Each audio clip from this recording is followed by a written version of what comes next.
I met with a mentor, I prayed with my wife, and I spent time with the Lord the same night. And I ended up saying, God, I'm yours, and I have peace to stay, and I'm not afraid, but I trust you take care of this, whatever happens.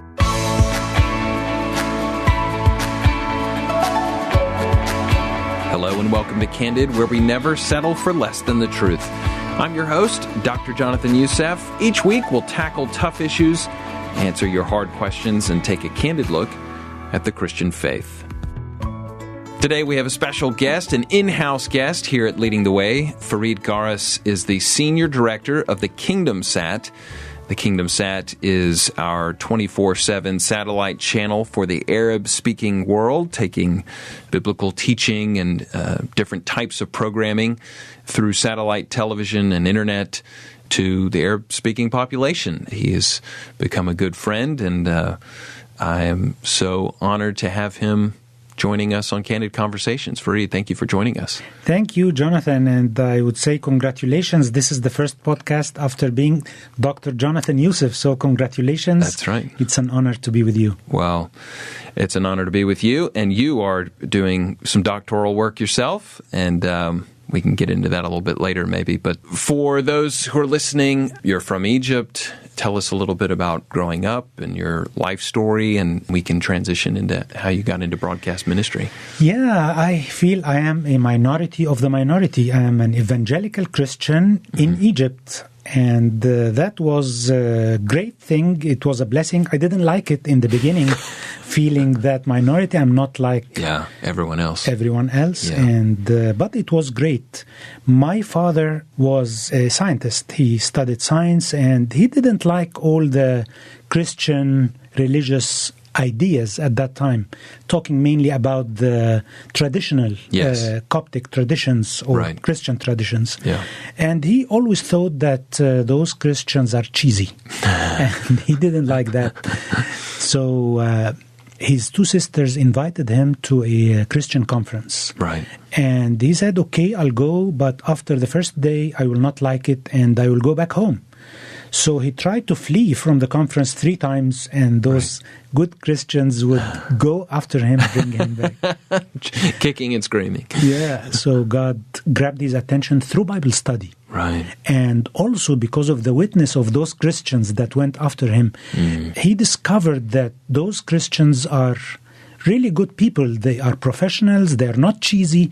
They are very intellectual. They are funny. They are successful. Yeah. So he was attracted to God by the witness and the Bible study. Yeah. The following year, after studying the Bible for a year, he became very excited about this paradigm shift that God allowed him to go through just by knowing the Lord. And he led the conference following year. Wow.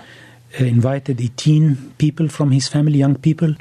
And long story short, they all became Christians. They confessed, they gave their lives to the Lord. So were they from a Coptic background? Yeah, they are nominal Christians mainly. And many of them are leaders like in the Christian ministry now. Wow. And he played a great role in my life, not just by the Christian teaching, but by his example to me. And he showed me it was a balance between unconditional love and discipline. Yeah. And it's like your father played a great role in your life, I know. And that prepared me to know the Lord more and to be ready for ministry. Yeah, yeah. So tell us a little bit about your upbringing. So your father's obviously grown into leadership roles within the Christian community, the evangelical community. So you've grown up in a covenant home where you've heard the word taught. Tell us a little bit about your faith journey. So my father and mother brought us in a church setting and in a covenant environment. And they prepared us to hear the word of the Lord in-house and also in church. But as a teenager, even a kid in an evangelical church, you get to hear the salvation message more than one time. Yeah. But one time I remember, and it resonated with me. It was a play about the end of days. And the last line in the play, the main character talks to the audience and says, what if Jesus came today? Are you going to be here or there. And of course, it was so dramatic. And so I went home and couldn't sleep. I was thinking of all the events of that play. Yeah. Is my life really Christian? Am I up to the standard that God accepts? And do I enjoy His redemption just because I want to get out of hell? Yeah, sure. Get out of hell. Is it only that, or is it right. a relationship? Right.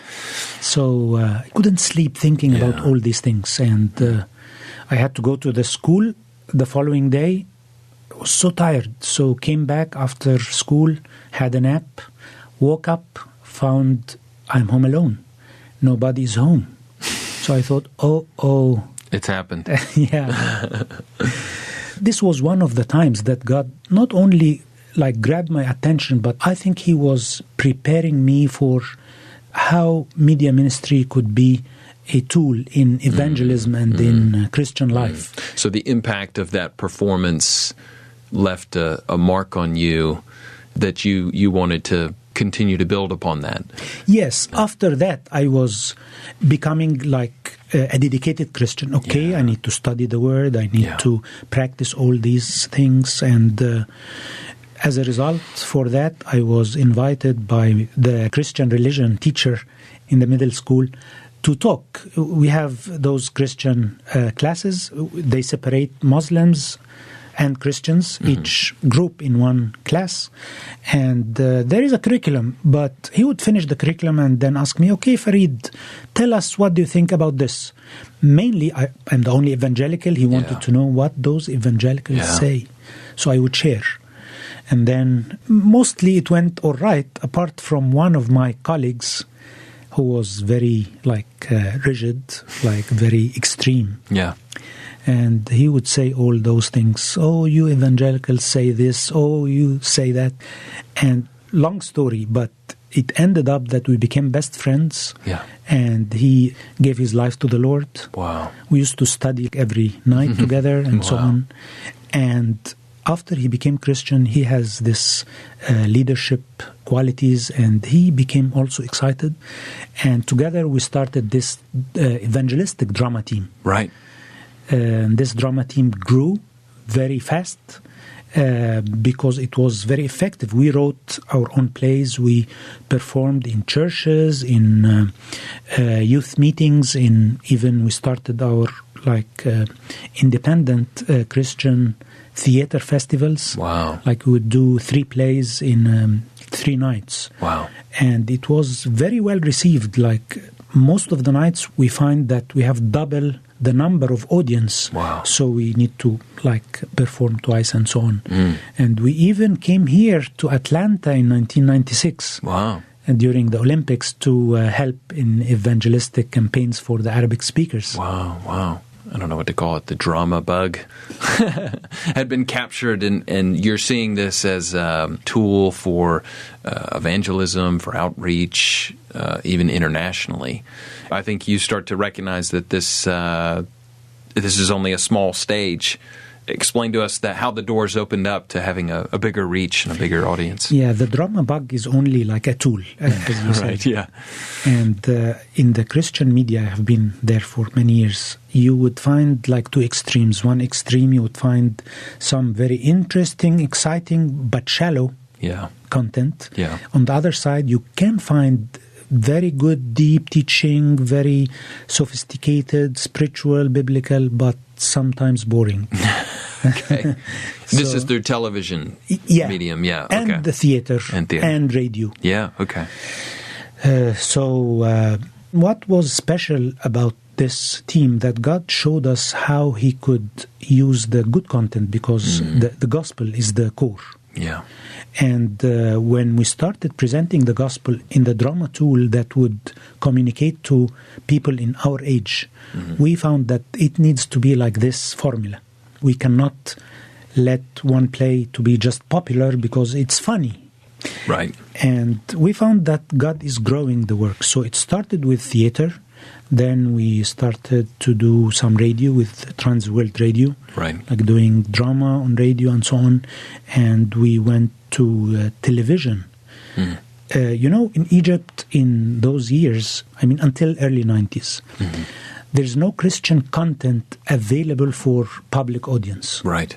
Even Christians. We are 10 to 15%.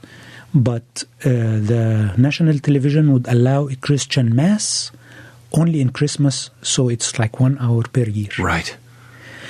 So we said, okay, how can we break into television? And it was hard. There was no way. So we tried to read books, practice, and we started like drama schools. Right. We don't know anything, but we started this inviting people to teach us.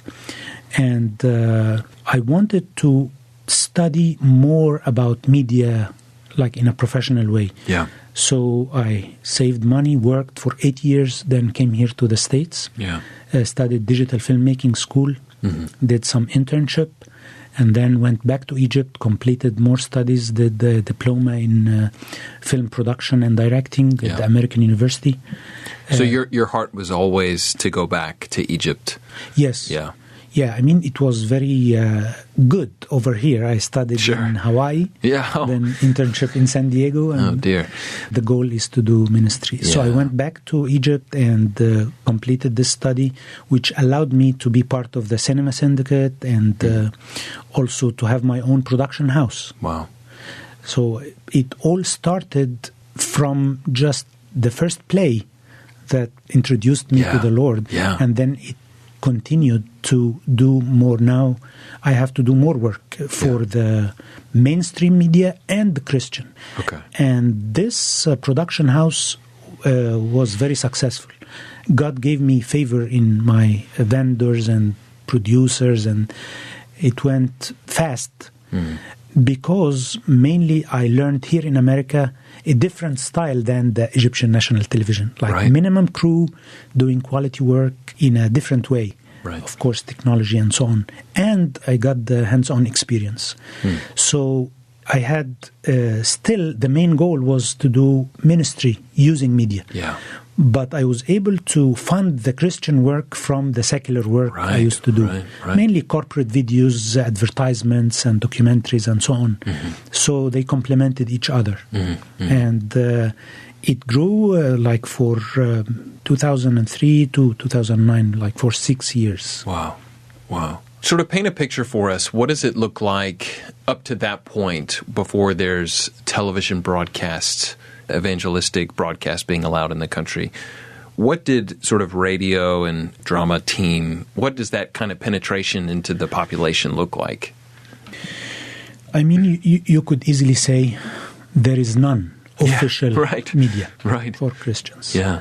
They would allow some official magazine or newspaper from the Coptic Church and some from the evangelical, but mainly they would be accepted only in a church setting. So there is no mass media, no radio. Yeah.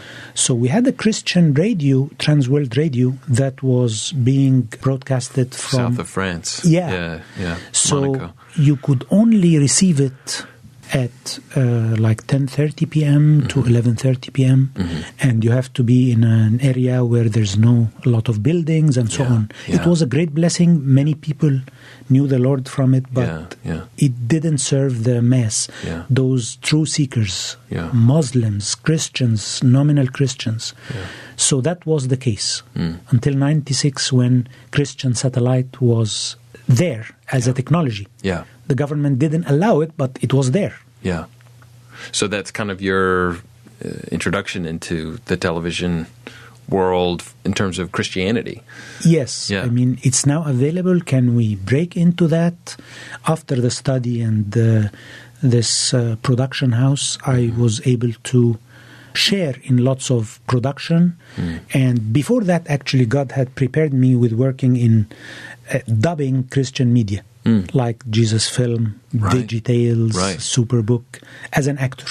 Right. And it was a great experience. And where were those being broadcast? In one of the production houses that actually it's like a Christian place, but also recognized as a production house. Okay. So I got some training in that. And when the satellite started, I was one of the first ones that were ready to do a part. Yeah. So let's kind of move the timeline forward as Christian media is now being produced, and what point does the government allow satellite broadcasting? They didn't allow it because satellite is broadcasted from abroad. Mm-hmm. So in order to stop it, they have to stop all the bouquet of channels. Yeah. So they couldn't do that. Right. So it first started on one of the satellites that was Europe-based, but if you have a big satellite dish and receiver, you could receive it at home. Yeah. And it's different than here in America. I mean, satellite in the Middle East is free to home. So you just spend maybe $15 or so to have a device, decoder, and you receive about 2,000 channels. So among them are one Christian channel. So if the government wants to stop, they have to stop everything. Yeah. So they couldn't. Right. There'd be too much backlash. So let's fast forward. It's 2009. You're very busy. Tell us a little bit about what's going on in that year. Yeah, it was a very important year. At that time, I was busy doing production with different now Christian satellites. There are more than one now. And I already started as a part-time in one of the satellite ministries out there. And at the same time, I was having my production house. And I read a book in one of my visits to Europe and America about Muslim testimonies. You never read those in Egypt. Yeah. So I thought maybe I should film some. I was naive. I didn't know everything is like under surveillance. Yeah. So I had this studio in my production house. I was doing lots of projects, but this one I said, okay, I need to be careful just in case. So I'll do it in a secret environment. Right. But it wasn't. So I filmed those testimonies, and the following day I started to get visits from the national security. Yeah. And the way it was done, it wasn't like they didn't come and say, we are the national security, we want to investigate those Christian projects. No, first they would send like one department of some kind of police, checking the social security or checking the telephone or electricity. And they were spying on you. In Egypt, not all the businesses would have all the papers right. Right. So the plan was to find something wrong to make a case against this office without saying it's religious. Right. Just to keep the face for the media and the West. Right. So they didn't find anything wrong. It took like 5 weeks, several visits. So the last one, they said, okay, there is a censorship case against you. Usually those are copyrights or not using original software. Right. Which is very common in Egypt. Sure. But my software was original. I had no violations. Yeah. But the case was still there. Yeah. And then the national security officer called me in his office. I mean, before all that happened, God prepared me. Yes. I had this shooting day with kids at 9 a.m. Filming, yeah. Yeah, it was prepared and everything is in place. And I had a dream or vision that I woke up early, like 5 a.m., very alert with this impression that an officer or someone from the security will come and ask about me. And I knew this was from the Lord because it came with a sense of peace. Yeah. It should be scary because I know what could happen. Yeah, right. And you've got a wife and kids and... Yeah. So I started praying, reading the Bible and committing the day to the Lord. And I met my friend and production manager at 7 a.m. I said, I had this dream. So he smiled and said, what do you want to do? Do you want to cancel shooting today? I said, no. But if the officer came, please call me outside not to scare the kids. And we started at 9 a.m. filming. Everything went all right until 3 p.m. I got the visit. Yeah. They mainly told me, there is a warrant against you, come to the National Security Office at 11 p.m. At night. That's like usual part of the environment you're put in. And at that meeting, the officer confronted me. Right. Why are you filming those infidels? According to the apostate law. Right. They were Muslims, now they are Christians. They are supposed to be under this apostasy law. Apostasy law in Islam, if someone left Islam, he's supposed to be executed. It's not applied in Egypt. Right. But the concept is there. Right. So it's not allowed by their families or by the regime or... Right. It's an intimidation factor, yeah. Yeah, for what they call the public peace and so on. And he said, why did you do that? I said, I'm a professional director. I'm filming what they have to say. And he said, yeah, but tell me, how much would you take? I see you produce a lot of Christian content. He said, yes. Say, okay, this Christian music video, so like a lot of content from my production house. How much do you take to produce one? I said, yeah, like £1,000. Okay, what if you do like a music video, secular, mainstream one? I said, how much would you take? I said, it will be like about 15,000 to 1,000. So why would you choose to do the Christian work? I said, I'd like you to watch one of those music videos, secular ones. Would you be happy to show them to your family, to your kids? I want my family to be proud about what I present. And he said, okay, why did you film those testimonies or stories for him? It's like a disaster. Yeah. I said, according to the Constitution, we have freedom of speech, right? Oh, yeah, okay. And I said, okay, do you have license for that production? Yes. Do you do that? And he started asking questions, and we ended up having a case of censorship. And I asked the lawyer at that time, okay, why is it censorship? I have nothing wrong. He said, yeah, because it's national security, it's classified, they cannot declare it. And this lawyer was a Muslim. He said, we're going to win this. So God placed that lawyer after like 4 different lawyers. Right. And that lawyer, it took maybe 5 months to 1 year, I think, until the case was resolved. Wow. And it was what is so-called the Arab Spring, the revolution. Yeah. The people will remember watching that footage back in 2011 and revolution in the streets and the overthrow of Mubarak and then somewhat of an election that took place afterwards. Yes. Yeah.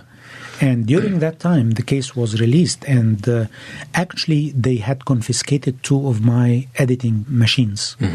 One of them had my first Christian evangelistic feature film footage, and the other one had the backup. Right. So it was unfortunate. I had many other editing suites. But then God really gave us favor in getting those back after all the police stations were burned, and somehow God kept those editing suites and the footage. Wow. And this film was released, and it was even screened here in America. It's an evangelistic movie about an immigrant who thinks that he is persecuted because he is Christian. He doesn't know that his problem is he doesn't have this relationship with God. So he comes here to America and finds that there is another set of challenges. And then he gets to know the Lord, and then his life starts to take a positive turn. And that film was here in cinemas in 2012, and it was shown in 5 states who have heavy Arabic speakers population. Yeah. Well, this wasn't your only run-in with the Egyptian authorities. You continue to produce content, and then you find yourself in a similar situation, a worse situation. Yes, now I have a file. Yeah, that's right. During those years, God made a great awakening in Egypt after the revolution. It was both religious, spiritual, biblical, and also political for young people especially. Yes. And there was not a lot of control at that time. So a lot of ministries were able to go out and do more. One of them was this Christian satellite that I was part of. Right. And God gave us a chance to do things we never were able to do before, like this prayer night, 12 hours prayer gathering around 35,000. That's like first time in Egypt. And they were gathered at the cave church, praying from night to morning because police was not there. Usually police does not allow this in the name of security and also... I mean, just for context, this is after Mubarak has been sort of deposed. Yeah, I mean, the army was in control at that time, right? But there was no president. Right. So there was some more freedom. So there's these all-night prayer meetings taking place in this cave church. Yeah. I mean, this was 11/11/2011. And it was a great night because it was from all non-official Christian leaders. Right. Gathering together. Right. And a lot of people, a lot of Christians and Muslims gathered because of all what was happening. People were praying, God, we need you in this country. Wow. And the satellite ministry I was in broadcasted that live. We experienced a lot of trials for interruption, but God miraculously allowed us to be live. Yeah. And a lot of the mainstream media were shocked to see what's happening. Yeah. Like the number of people, the prayers for peace, including Al Jazeera channel. Right. So they called me and said, can we have your feed? And I said, yes, sure, of course. And it was, you said 35,000 people gathered. I mean, that's just hard to imagine. So a lot of these events took place, a lot of production, a lot of live programs on satellite, and people were all the time looking at news, and they really were looking for hope. Yeah. They lost trust in the government, they lost trust sometimes in the religious leaders, and they were looking for Jesus. Yeah. And we presented the hope of Jesus Christ through satellite ministry. Wow. So the regime came back in 2014. The same scenario happened again. Right. They came to the satellite ministry office, confiscated machines, like a lot of people. I think they were 11, 12 people, and they were looking for me. It was a weekend, and I wasn't there, so they called me. I went there, and then direct to jail, to a case of 5 charges, very serious charges. Yeah. And each of them sort of carried a penalty of 15 to 25 years. The minimum. Yeah. The minimum, one of them. Yeah. And of course, they were false accusations. Right. But in those cases, it doesn't matter. Yeah. Justice may not prevail.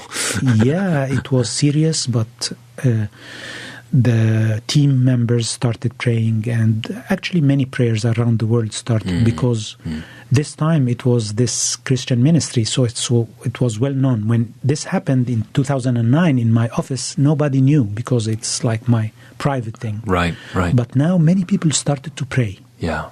But it wasn't the only case at that time. I mean, the regime started to be back, and there was a message through different things. Okay, the regime is back. Everything needs to be now in law and order according to our system. Right. So those who took more freedom politically, they need to go back to their border, to their limit. Right. Christians who have been talking and doing a lot of ministry, no, they need to stop. Restricted freedoms. Islamists need to do the same. Yeah. So they closed a lot of Muslim channels, and they had many cases against activists and revolutionists. And this was the biggest satellite ministry. So this was like a statement. Yeah. That everyone needs to go back to the original setup. Right. You should know your limits. Right. Don't evangelize Muslims. Don't get too involved in politics and so on. Right. So this case was very serious. And I got very scared. I remember in jail that night, just thinking, I read the law. And it seemed like I will not go out. And just thinking of my 3 kids and my wife, and said, Lord, what is going to happen? I got really, it's like a panic attack. What would happen? Other prisoner that was in the same cell had smuggled a cell phone. So I said, yeah, do you want to talk to your family? I said, yes. Okay, I'll give you a call. Let them transfer 15 pounds for each minute. I said, okay. So I called my wife and she said, we're praying for you. And my 11 years daughter said, we're praying for you, and I want to share with you the verse from Joshua, be courageous and be strong. And it communicated to my spirit that in the first case, my wife was afraid. She used to walk in the streets with the kids, holding her passports in her case, because it was so scary with all those visits. But this time, I was scared. She was confident, and she encouraged me and my daughter, my kids. At that time, they were very young, but somehow God gave them peace, although I was in jail. And miraculously, God resolved this case. And you won't believe this, Jonathan, but all the cases that were initiated at that time are not resolved till today. Wow. Except for yours. Yeah, it was a miracle. I can tell you details, but it was a miracle by the hand of God. Wow. And so it was very special testimony for me during those times. I was released from jail, but the case was still there. So I had a conversation with God. And I said, God, I'm scared. I think it's time to flee the country. And I felt in my spirit God is saying, no. I said, why, God? But there are biblical escapes. I mean, Joseph and Mary and David. Could Peter, this be Paul. one? Yeah. That's right.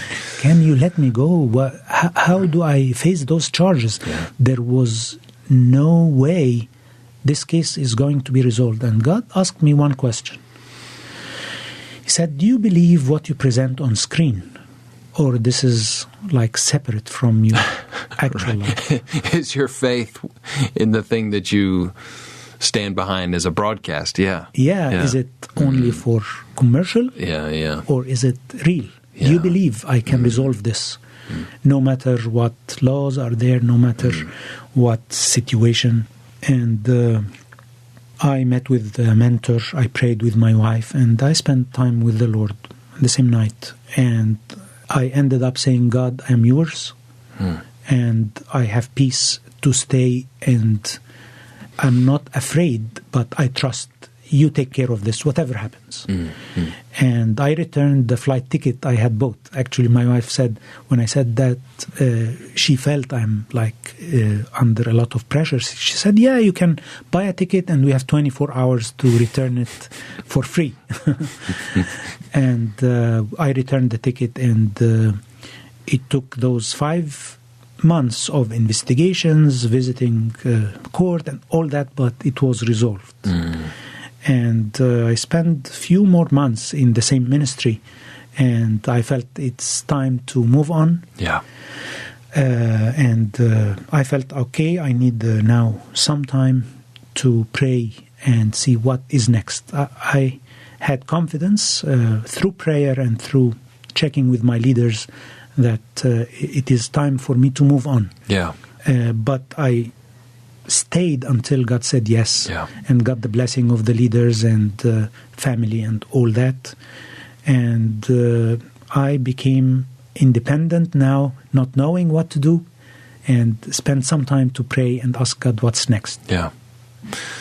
And what was next? You had a special introduction. You read a book.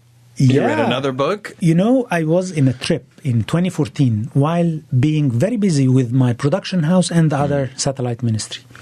So in that trip to Lebanon, I had some free time at night. I finished meetings and I selected a book from the library, and it was Dr. Youssef's book, Trust and Obey.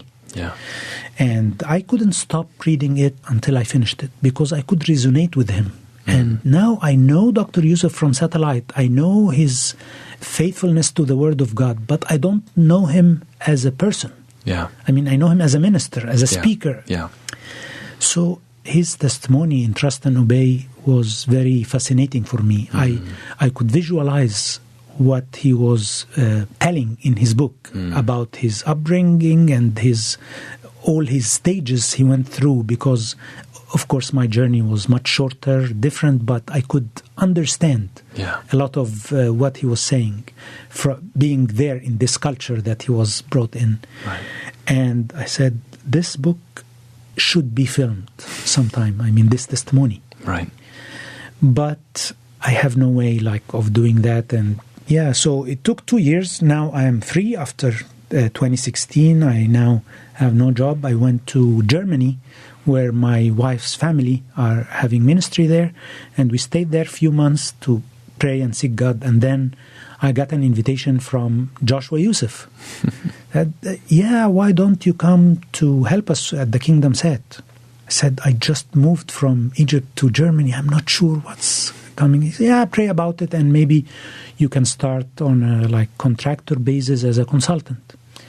So I said, yes, that seems good. I prayed about it, of course, and I started coming here to the Kingdom Set, leading the way, and started coming every month for 1 week or so. And after 6 months, I had total peace about it, and I said, yes, Joshua, if you still feel there's a place for me, he said, yes. I met with Dr. Youssef, of course, and they took around 1 more year to do the visa work and so on. And then I came and joined Kingdom Set. That was in 2017. Wow. Well, and tell us about Kingdom Set for our listeners who maybe aren't familiar. Broadcasting started in 2009. You joined the team in 2017. Who does it reach? Where does it go? What's the fruit that's being born from it?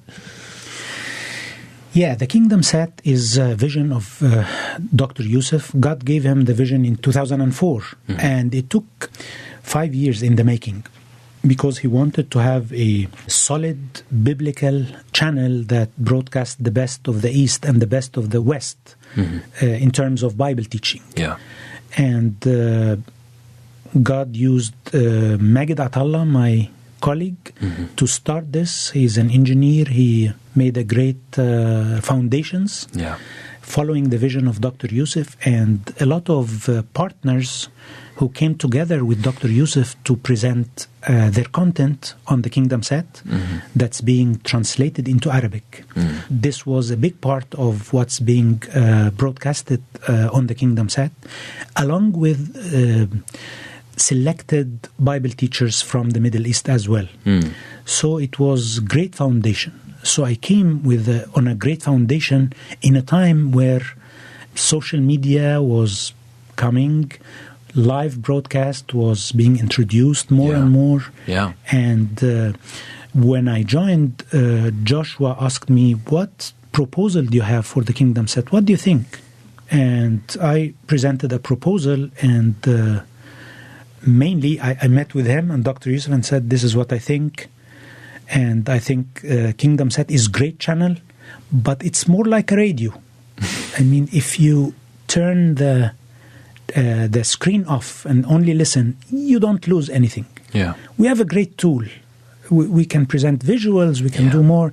So I think it's great, but one of the things that we need to do is doing more formats, more genres. We need to reach more people, especially those who are underprivileged, like women, kids, young people in the Middle East, and we need to reach out to the non-Christians. He said, this is our vision. And actually, Dr. Youssef said, actually, we made a survey, and this is what we reached. And he quoted one of the friends in Egypt. He told him, the Kingdom Set is like a big, huge, elegant department store, but you enter and you found only navy blue suits size 42. And he laughed at that, and they said, yes, we want to do more. Yeah. And I started working on that, like different lines, like having broadcasting, live broadcasts, especially from Church of the Apostles. Mm-hmm. And this was like a continuation for the people in the Middle East to know, what's this vision? Who is Dr. Youssef? Who is Jonathan? Who are those singers in the Church of the Apostles? Mm-hmm. And I think that made a great connection, Yeah. especially with those who don't have churches, like in Algeria or those places. Where you're isolated. And they write on Facebook when we broadcast live.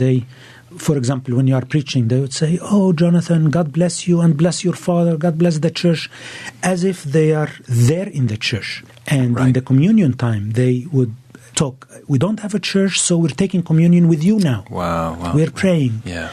And the first time in Easter, I think 2018, it was the first time to do live.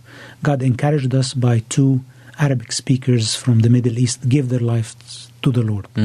So it was encouraging. So we started that once a month. Then during the COVID time, we started to do it on regular basis. So it's a great blessing to have this live broadcasts. And we started to introduce a lot of digital platforms like Apple TV, Roku, smartphone application. Yeah. We updated the website and streaming. We started to add more genres, add more partners from the West and East. Yeah. So a lot of things happen. And today the Kingdom Set reaches 260 million households in the Middle East. And they receive this ministry for free. And anyone with an internet connection can receive the content of the Kingdom Set. Yeah. Let's talk a little bit about the follow-up process, because you have people that are standing by phones to answer calls. What are some of the questions and the feedback that you get from the broadcast? It is amazing. A lot of viewers are very truth seekers, even those from Muslim background. Right. And they are faithful. They really seek God. So they send questions, sometimes in a provoking way, sometimes attacking, but they keep watching. They would attack one time, and then the field team would respond to them in a graceful way and helping them, so they would come back, watch again, and raise another questions. And we have great testimonies of those viewers that only watched by chance. The Kingdom said they watch some program.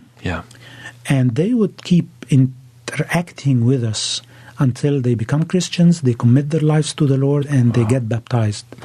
Then they join an online study group for discipleship. Or we would connect them with the local church. So this is one type of personas, those truth seekers. And as I said, it ranges from very extreme attackers to truth seekers like that are ready to accept Christ. And the second persona we serve is the new believers. Okay, some people knew the Lord through the Kingdom Set or online or somewhere through else. a friend, but they don't have a place to grow. They need discipleship. And not to compare, but the Kingdom Set is very distinct about presenting biblical teaching, solid. Other ministries would present this shallow content that we spoke about. So that's the second persona, like new believers. Third persona is mature believers who are in ministry, for example, and they want to grow, they want to learn. And some of those viewers would write, for example, in YouTube, I'm watching the series so-and-so for Dr. Youssef. Where is episode number 13? I want to finish it tonight. We're on top of you. Yeah, that's right. Those are like the three main personas. There are subcategories. But we have a great field team that is dealing 24/7 with any viewer who has a question or he wants a prayer request or they ask even other general questions. And what's the risk for those people that are sort of on the ground field team workers? I mean, you're working in a hostile environment. It's not, it's not like you're in Oklahoma fielding calls. I mean, you're in the thick of it. They have the same risk I faced. Right. And I mean, But again, like what I experienced, they are also in the protection of God. But they could be charged, they could be persecuted, detained. All this could happen in an indirect way by the community, by their families. So, but this doesn't stop them. Most of those in the field team are coming from a Muslim background, have theology degree. So that's their life goal. It's their vision. Well, Farid, your story is it's fascinating to me. Beginning with the drama, coming to the West, coming to America, and then going back, facing the adversities, then coming back here, and now you're presenting on a global stage the very thing that led you to the Lord. And we're just so thankful for the work that you do and the work of the Kingdom Sat, and we're so grateful that you took the time to sit with us and share your story here on Candid Conversations. Thank you for being with us. Thank you, Jonathan. It's an honor to be here, and it's great to be in the kitchen, how things are done here, and I see the hand of the Lord every day in your family, in the ministry of the Church of the Apostles, leading the way. And it's God's work, and I'm very grateful to be here. Well, we're grateful for you. Thank you, Farid. Thank you. Candid is a podcast from Leading the Way with Dr. Michael Youssef. Don't forget to connect with our social media pages on Instagram, Twitter, and Facebook. And subscribe to Candid Conversations on your favorite podcast platform so you never miss an episode. While there, please leave a review. It does help people find us. As always, thank you for listening to and sharing this episode.